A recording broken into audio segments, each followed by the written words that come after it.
Have you forgotten something important recently? What about worship? At the beginning of Genesis 35, Jacob was extremely afraid about the possible retaliation of the Canaanites for the mass killing done by his two sons, Simeon and Levi.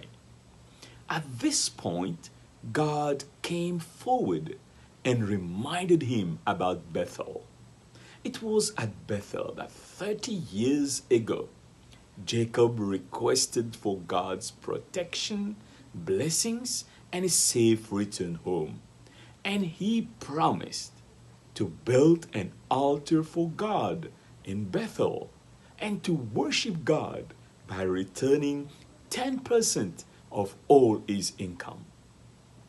It was now 8 to 10 years since Jacob returned to Mesopotamia, enjoying prosperity but almost forgetting the Bethel's promise to worship with his resources. Let's listen to God's reminder to distressed Jacob. Go up to Bethel and settle there and build an altar there to God who appeared to you when you were fleeing away from your brother Esau.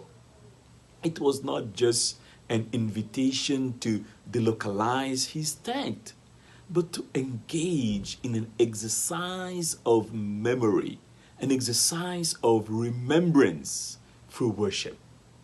Worship was God's means to restore Jacob's peace and much more.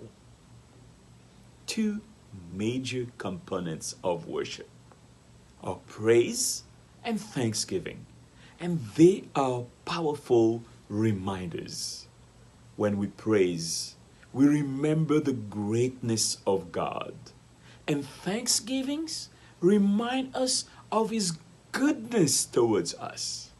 When we worship through our tithe and offerings, we are reminded that God is the source and provider of everything.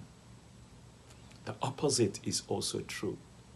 When we stop or neglect worship, we become fearful and distressed, forgetting the God who is in control. Remember to worship for you to remember. The result is peace and serenity in the midst of life troubles. Read Genesis 35 and grow daily.